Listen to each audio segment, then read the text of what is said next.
So, yeah, great. We are live. Got it now. Yeah. So, shall we start? Okay, do you live in, I just before we start, do you live in India? I'm asking because I worked in a hospital in India in Uttar. Yeah, in India, Where in India are you? in Bangalore. Okay, I worked at a hospital in the 1980s, 1983 in Uttar Pradesh. It was Herbertpur. And it was quite an experience. Anyway, that's not what I'm talking about today. I'm telling another story. So I'll start my story.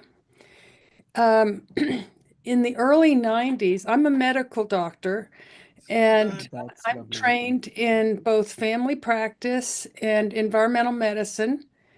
And I love what I do. That's why I don't want to retire. I want to work till I drop dead because it's so utterly meaningful, but I had to go through a lot of disasters to get to where I am now. And here was one of those disasters that ended up being a marvelous outcome. I worked in a multi-specialty clinic right around the time where corporate medicine started being used. It was very unsatisfying. You had 15 minutes basically to deal with the patient. It was like being a robot on a conveyor belt in a factory. You couldn't really get to the bottom of what was really bothering them. You took a quick history, you ordered some blood tests, and you gave a lot of pills for all the symptoms. It was very unsatisfying. And but that's the way medicine was headed. And it took a disaster for me to get out of that system and on my own, practicing the way I believe was the right way to practice. And so what happened was I started feeling more and more tired. And I was a world-class athlete. I climbed lots of mountains that had never been climbed before in South America and so forth when I was in the Peace Corps. I was very fit, but I started feeling more and more tired. And I noticed that everybody, all the workers in the clinic, looked tired. And they had some weird things like four miscarriages. Four of the nurses had miscarriages, and some people couldn't wear their contact lenses because their eyes were so inflamed, and lots of people had headaches. But I was hit the worst for two reasons. Later, I discovered it's because of my genes and also where I was located in the building. But nobody knew anything about environmental medicine in those days. Nobody could help me. Nobody. And when I saw different doctors, they thought it was a psychological problem, which that's what they always say when they don't know how to figure something out. They say, it's psychological. And I knew it wasn't. It was my body breaking down. And I got migraine headaches. I got rashes all over my body. My balance was off. I bump into things. I got more and more scared. I didn't know what was happening to me. And finally, a patient came in and he we changed roles. He looked at me and he said, "What's wrong with you, Dr. Elliott?" And I started to cry because he was the only person who really saw that something was very, very wrong with me. And he wasn't a doctor, he was just a patient. And he said, he turned into like being like a doctor. He put his arm around me and he said, what are your That's really great. he said, "What are your Yeah. symptoms?" And and I listed the symptoms and he said, "You have sick building syndrome." I said, "What's that?" And he said, "This building is toxic. It's a brand new building. It's outgassing very nasty chemicals, and they use terrible things in here." I said, "How do you know? You don't work here." And he said, "Because every time I come here, I feel horrible. I feel like I'm getting a sore throat. I get a headache. I feel dizzy. This is a very, very toxic building you're in. And they probably use pesticides once a month, and the pesticides that are usually used, called Dursban, are known to cause brain damage. Do you feel like you have damage to your brain? I said, absolutely. I feel like I'm have early onset dementia. I feel like I can't remember things and I get confused easily. And he said, you need to get out of here. I said, but I'm a single mother. I have to um, earn a living. And he said, well, if you don't get out of here, then you really won't be able to earn a living. You'll get sicker and sicker till you have long-term problems that won't turn around easily. If you get out now, you can work on getting well. And I said, but who's going to help me get well? There's no doctors that know anything about this stuff. They're all ignorant. And he said, well, I'm going to make an appointment with the secretary and come back and check on you. This is a patient Yeah, who said that. And true. he came back to check on me, and he said, if here's a book for you to read. It's a doctor who is trained in environmental medicine, and she would understand what you have. And I said, I can read, but I can't remember anything that I read. And he said, well, just put it beside your bed and know that there's somebody who understands you. But in the meantime, get out. And if you don't get out, I'm gonna talk to your supervisor. I said, how could you do something so cruel? You would tell my supervisor. He said, yes, it's called an intervention. You do that with people who are stuck in a very sick condition, and you do an intervention. It's for your own good.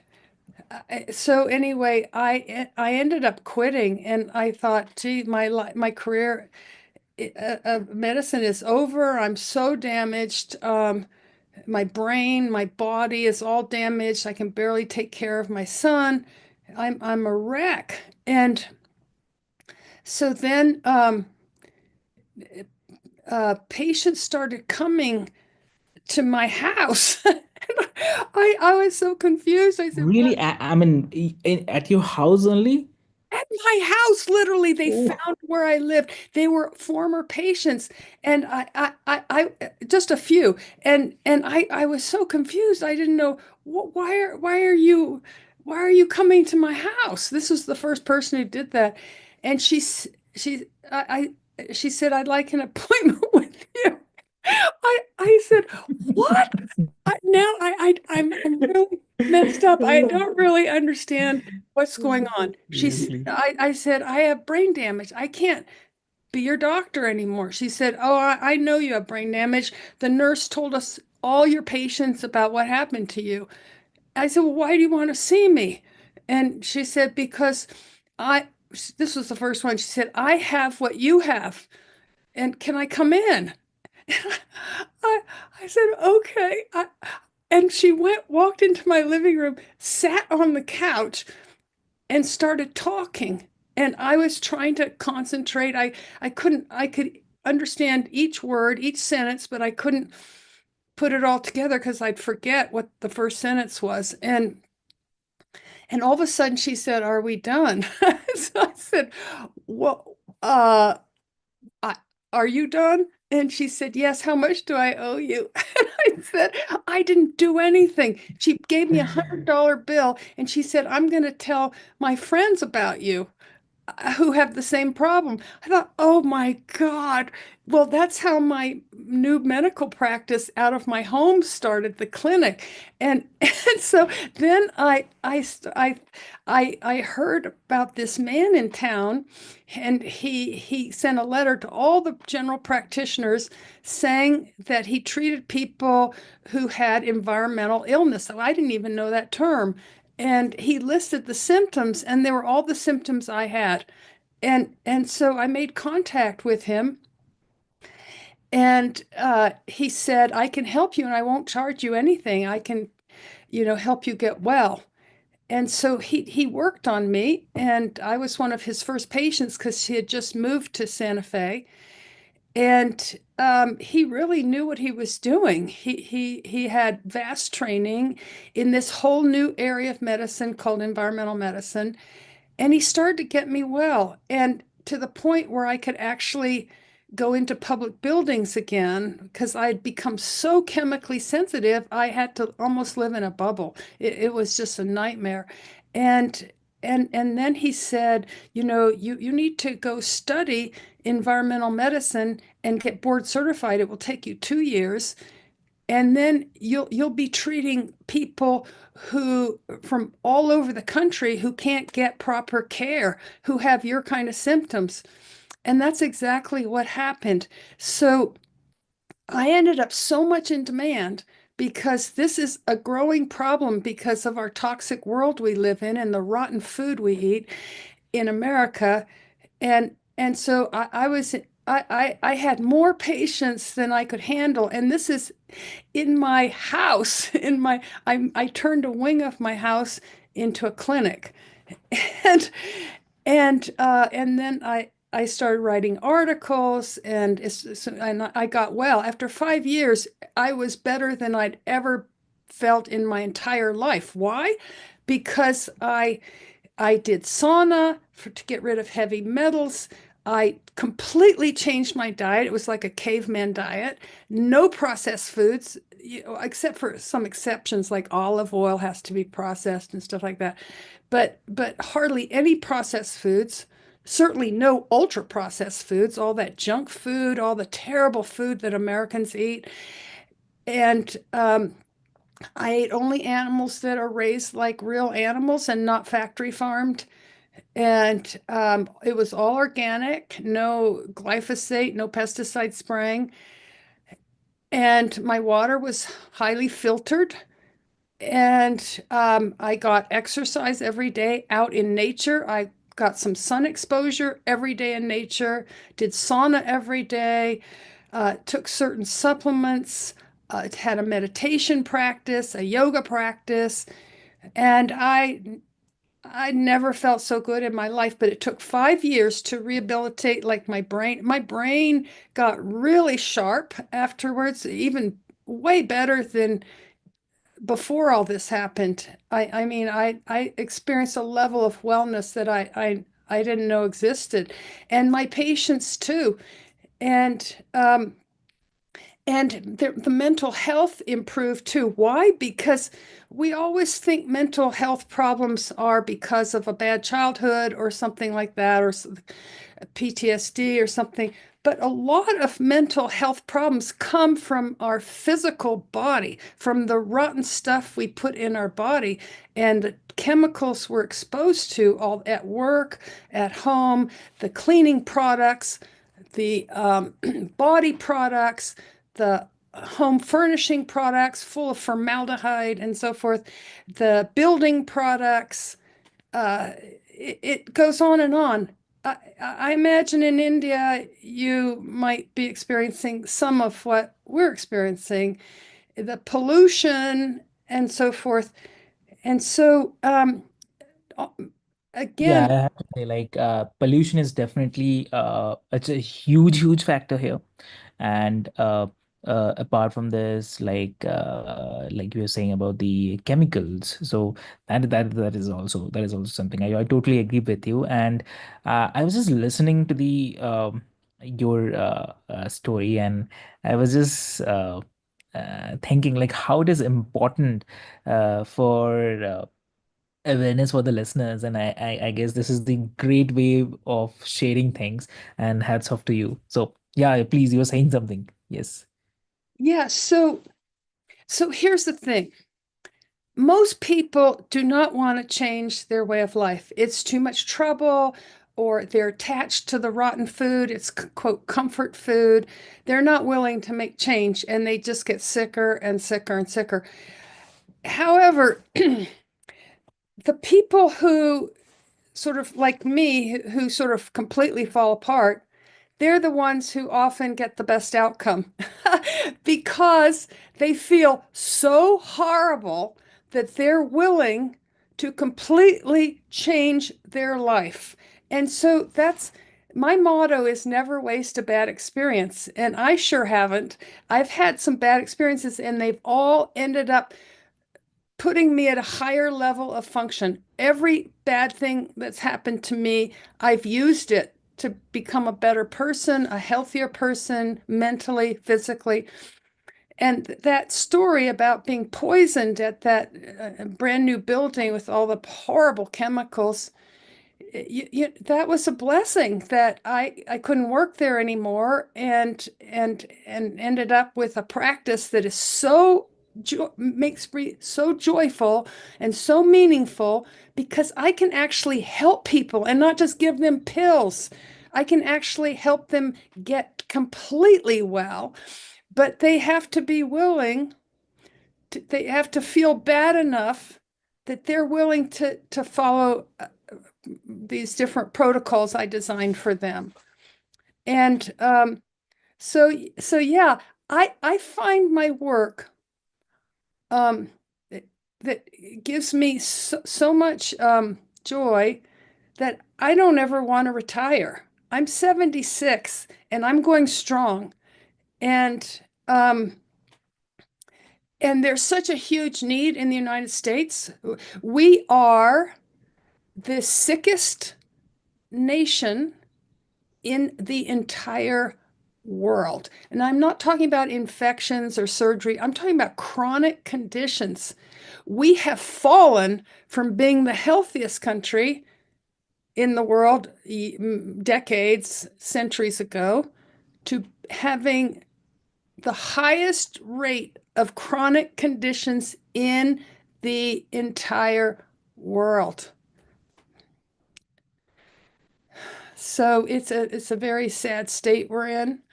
And hopefully that things will start to change because people are starting to wake up that they have to change or they're just going to keep feeling worse and worse and worse with autoimmune disease, with cancer, with autism. All these things are caused by toxins. With toxins in what we eat, what we breathe, what we put on our bodies, and so forth. Do you have any questions, Avik? Yeah, I was just about to ask. So I guess you have explained it so well. I mean, there's nothing to more get into. But yes, then also I'll because I have to do my part as well.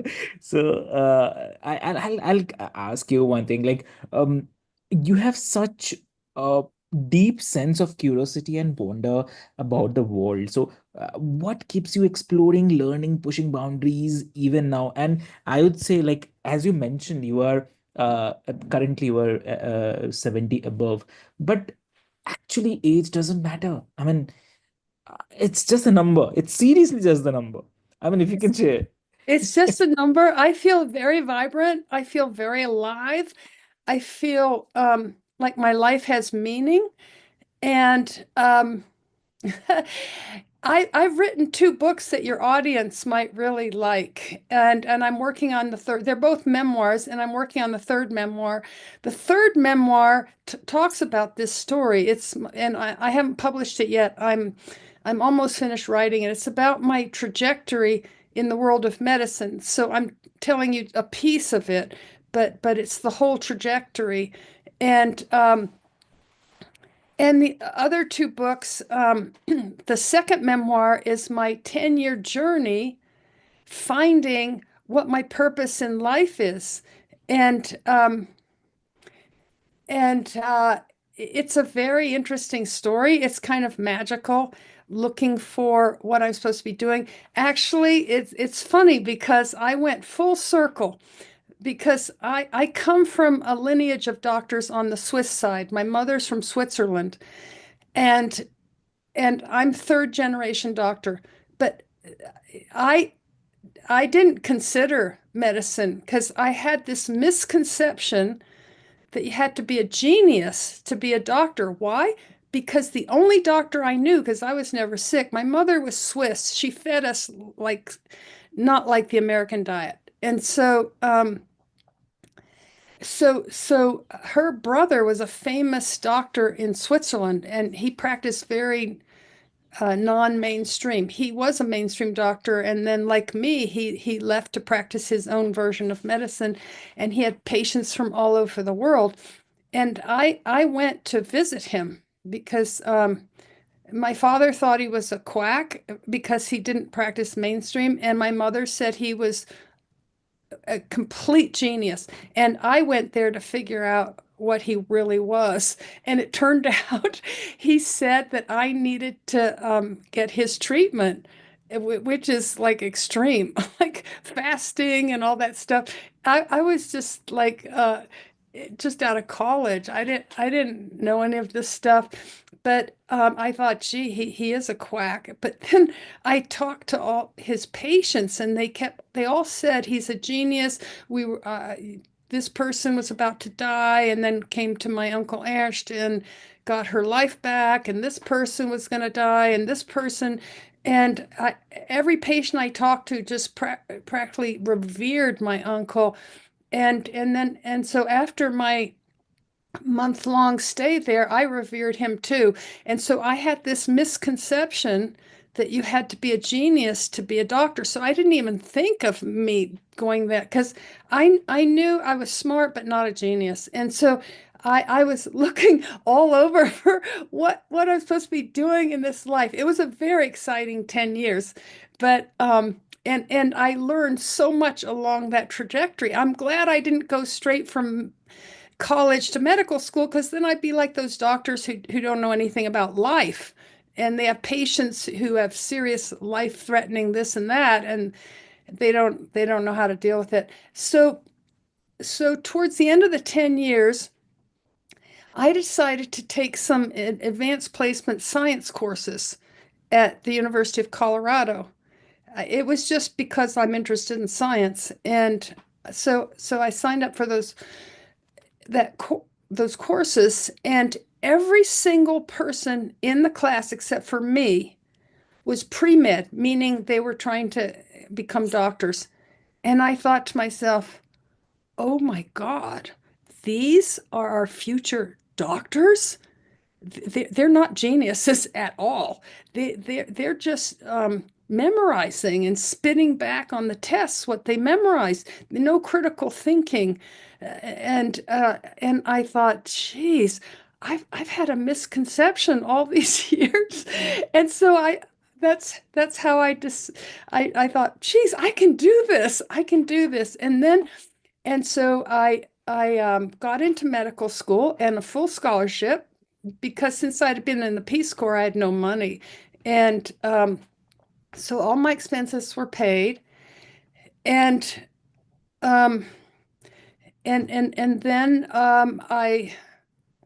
I discovered, after being in mainstream for 10 years, I discovered, well, I got off the path because I was injured, but I was the whole time starting to get so disenchanted, because this wasn't really healing.